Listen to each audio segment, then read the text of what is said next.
শেখ হাসিনার স্বৈরশাসন সব প্রতিষ্ঠান ধ্বংস করেছে, সংস্কারের পর নির্বাচন, কূটনীতিকদের প্রধান উপদেষ্টা। কেন আমাকে এনেছেন, সরাসরি জড়িতদের ধরেন, রিমান্ডে আনিসুল। জানাবো চাকরি ফেরতের দাবিতে অবস্থান বিক্ষোভ, আইজিপি সহ অবরুদ্ধ কর্মকর্তারা। এবং সর্বশেষ জানাবো আওয়ামী লীগের এমপিদের বাসায় হাজার কোটি টাকা, অভিযান চালান, বলছেন ফারুক।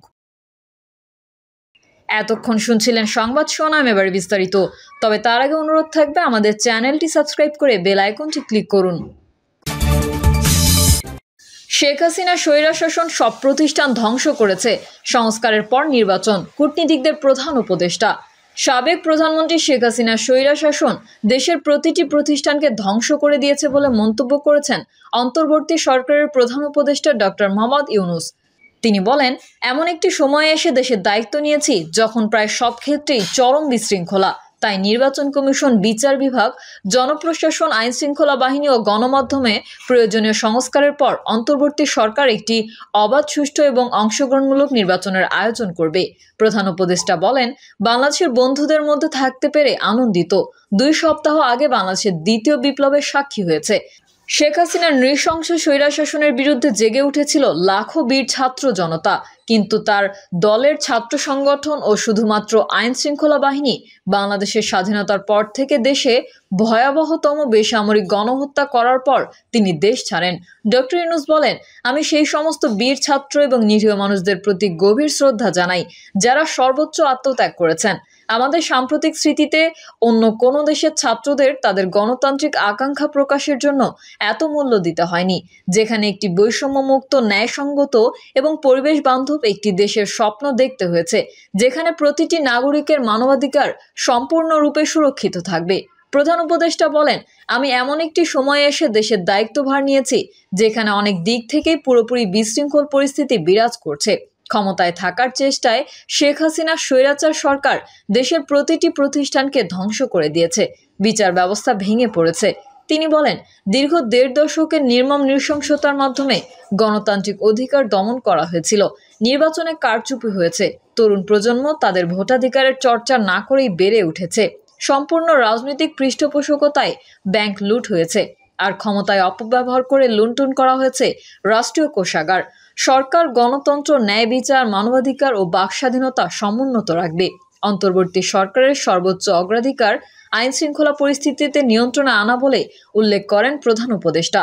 সশস্ত্র বাহিনী বেসামরিক শক্তির সহায়তায় কাজ চালিয়ে যাবে যতক্ষণ পর্যন্ত না পরিস্থিতি নিশ্চিত হবে। সব ধর্মীয় ও জাতিগত গোষ্ঠীর নিরাপত্তা নিশ্চিত করতে অঙ্গীকারবদ্ধ অন্তর্বর্তী সরকার। প্রধান উপদেষ্টা দেশে জুলাই-আগস্ট মাসে আন্দোলনে নিহত হওয়া ঘটনায় জাতিসংঘের তদন্তকে স্বাগত জানান। তিনি বলেন, তিনি চান এই ঘটনা নিরপেক্ষ তদন্ত হোক। তদন্তে জাতিসংঘকে বাংলাদেশ সরকার সহায়তা দেবে। ডক্টর ইউনূস বলেন, বাংলাদেশ যতগুলো আন্তর্জাতিক সংস্থার সঙ্গে চুক্তি করেছে তার সব বাস্তবায়ন করবে সরকার। তিনি বলেন, নির্বাচন কমিশন, বিচার বিভাগ, বেসামরিক প্রশাসন, নিরাপত্তা বাহিনী ও গণমাধ্যমে গুরুত্বপূর্ণ সংস্কারের জন্য দায়িত্ব পালন করব। এরপর আমরা একটি অবাধ, সুষ্ঠু, অংশগ্রহণমূলক নির্বাচন অনুষ্ঠানের আয়োজন করব। জাতীয় ঐকমত্য বৃদ্ধির জন্য আমরা আন্তরিক প্রচেষ্টা চালাবো।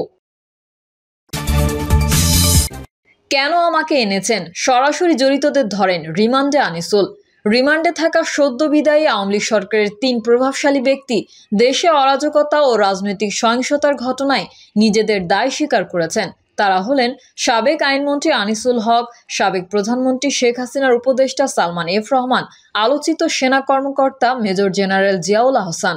তারা প্রায় একই সুরে বলেছেন, আমরা কেবল প্রধানমন্ত্রীর নির্দেশ বাস্তবায়নের প্রচেষ্টা চালিয়েছি। তবে সাবেক প্রধানমন্ত্রী শেখ হাসিনার নির্দেশ বাস্তবায়নে তারা যেসব পরিকল্পনা করেছেন সেগুলো বাস্তবায়নে মাঠ পর্যায়ে হুকুম দিয়েছেন বলে এরই মধ্যে স্বীকার করেছেন। হত্যাকাণ্ডের পেছনে তাদের দায় স্বীকার করলেও এখনও সুনির্দিষ্ট কোনো তথ্য দেননি গ্রেফতারকৃতরা। ঢাকা মহানগর পুলিশের সংশ্লিষ্ট সূত্র জানায়, রিমান্ডে থাকা আসামি সালমান এফ রহমান এবং আনিসুল হকের দেওয়া তথ্য অনুযায়ী গ্রেফতার করা হয়েছে জিয়াউল আহসানকে। তারা 3 জনই এখন নিউ মার্কেট থানার একটি হত্যা মামলায় ঢাকা মহানগর গোয়েন্দা পুলিশের হেফাজতে রিমান্ডে আছেন। জিজ্ঞাসাবাদের সময় আসামিরা কী ধরনের অভিব্যক্তি প্রকাশ করেছেন জানতে চাইলে সংশ্লিষ্ট কর্মকর্তারা যুগান্তরকে বলেন, আনিসুল হক বেশিরভাগ সময় হাসছেন, বলছেন, প্রধানমন্ত্রী আমাদের যে গাইডলাইন দিতেন আমি সেই গাইডলাইন ফলো করেছি মাত্র। হত্যা মামলায় কেন আমাকে রিমান্ডে এনেছেন? যারা সরাসরি কিলিংয়ে অংশ নিয়েছিল তাদের ধরেন।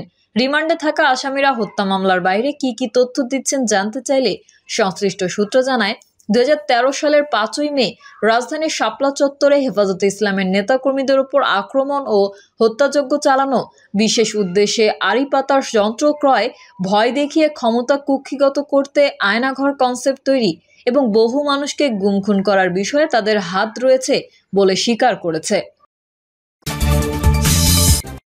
চাকরি ফেরতের দাবিতে অবস্থান বিক্ষোভ, আইজিপি সহ অবরুদ্ধ কর্মকর্তারা। চাকরি ফিরে পেতে পুলিশ সদর দপ্তরের সামনে অবস্থান নিয়ে বিক্ষোভ করছেন ভুক্তভোগী পুলিশ সদস্যরা। এতে সদর দপ্তরে অবরুদ্ধ অবস্থায় রয়েছেন আইজিপি সহ ঊর্ধ্বতন কর্মকর্তারা। রোববার দুপুর থেকে অবস্থান নিয়ে বিক্ষোভ করছেন তারা। গত 15 বছরে বিভিন্ন সময়ে চাকরি হারানো হাজারো পুলিশ সদস্য বিক্ষোভে যোগ দিয়েছেন।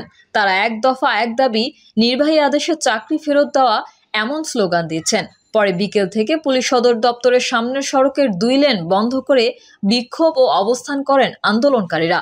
আন্দোলনরত পুলিশ সদস্যরা জানান, বিগত সময়ে বিসিএস পুলিশ কর্মকর্তারা যদি চাকরি ফিরে পান তাহলে আমরা কেন পাবো না? বিশেষ করে বিভাগীয় মামলা ও আদালতের আশ্রয় নিয়ে তদন্ত ও বিচারিক প্রক্রিয়ায় যারা নির্দোষ প্রমাণিত হয়েছেন তাদের কি দোষ? তাদের তো চাকরি বহালে কোনো বাধা থাকার কথা না। কিন্তু আওয়ামী লীগ সরকারের তাবেদার সাবেক আইজিপি শহীদ হক, বেনজির আহমেদ ও আব্দুল্লাহ আল মামুনরা চাকরি ফিরিয়ে দেননি। আওয়ামী লীগের এমপিদের বাসায় হাজার কোটি টাকা, অভিযান চালান, বলছেন ফারুক। বিলুপ্ত জাতীয় সংসদের এমপিদের বাসায় হাজার হাজার কোটি টাকা রয়েছে উল্লেখ করে অবিলম্বে সেখানে অভিযান পরিচালনার দাবি জানিয়েছেন বিএনপি চেয়ারপারসনের উপদেষ্টা ও সাবেক বিরোধী দলীয় চিফ হুইপ জয়নুল আবেদিন ফারুক। জয়নুল আবেদিন বলেন, যেসব সংসদ সদস্য অনির্বাচিত, যারা হাজার কোটি টাকা লুট করে বাংলাদেশে বিদ্যুৎ খাতে দুর্নীতি করেছে, সড়ক জনপথ বিভাগে দুর্নীতি করেছে, যারা বিচার বিভাগে আইনের শাসন প্রতিষ্ঠা করার সুযোগ দেয়নি, সেই সব অনির্বাচিত সংসদ সদস্যদের কিছু আনাগোনা জনগণ দেখতে পারছে। তিনি বলেন, অন্তর্বর্তীকালীন সরকারের স্বরাষ্ট্র উপদেষ্টার কাছে একজন নির্যাতিত রাজনৈতিক কর্মী হিসেবে দাবি করব, আইনি নিজের হাতে আমরা তুলে নেব না। অবিলম্বে তাদেরকে গ্রেফতার করুন। 7ই জানুয়ারির ভোটবিহীন ডামি নির্বাচনে 300 এমপির বাসায় হাজার কোটি টাকার ডলার পাবেন। তল্লাশি করেন, তদন্ত শুরু করেন, সব বেরিয়ে পড়বে। আপনাকে সহযোগিতা করার জন্য আমরা প্রস্তুত। আওয়ামী লীগ সরকারের হাতে নির্মমভাবে নিজের নির্যাতিত হওয়ার কথা উল্লেখ করে জয়নুল আবেদিন ফারুক বলেন, জীবনের বিনিময়ে হলেও 16 বছর অত্যাচারিত হয়েছি, আর অত্যাচারিত হতে চাই না। একটি গণতান্ত্রিক দেশে তারেক রহমানের ভাষায় আমার ভোট আমি দেব, এই অধিকারের ভিত্তিতে একটি নির্বাচন দেশে হোক। সেই নির্বাচনের মাধ্যমে দেশের মানুষ তাদের অধিকার ফিরে পাবে, আর কাউকে রাস্তায় আসতে হবে না। জয়নুল আবেদিন ফারুক বলেন, শেখ হাসিনা ইতিহাস গড়ে দেখেননি। তিনি বলেছিলেন, পৃথিবীর কোনো শক্তি নেই তাকে সরাতে পারে, কিন্তু ইতিহাসের নির্মম পরিহাস। আবু সাইদ মুগ্ধের রক্তের বিনিময়ে যে আন্দোলন ঢাকার বুকে হয়েছে, সেই আন্দোলনের মুখে শেখ হাসিনা চুরি করে পালিয়ে যেতে বাধ্য হয়েছে। অহংকার আল্লাহর চোখে শোভা পায় না। প্রিয় দর্শক, এই ছিল এখনকার সর্বশেষ সংবাদ। আপডেট সংবাদ পেতে চ্যানেলটি সাবস্ক্রাইব করে বেল আইকনটি ক্লিক করুন। কমেন্টে আপনার মতামত জানিয়ে আমাদের সাথেই থাকুন। ধন্যবাদ সবাইকে। আল্লাহ হাফেজ।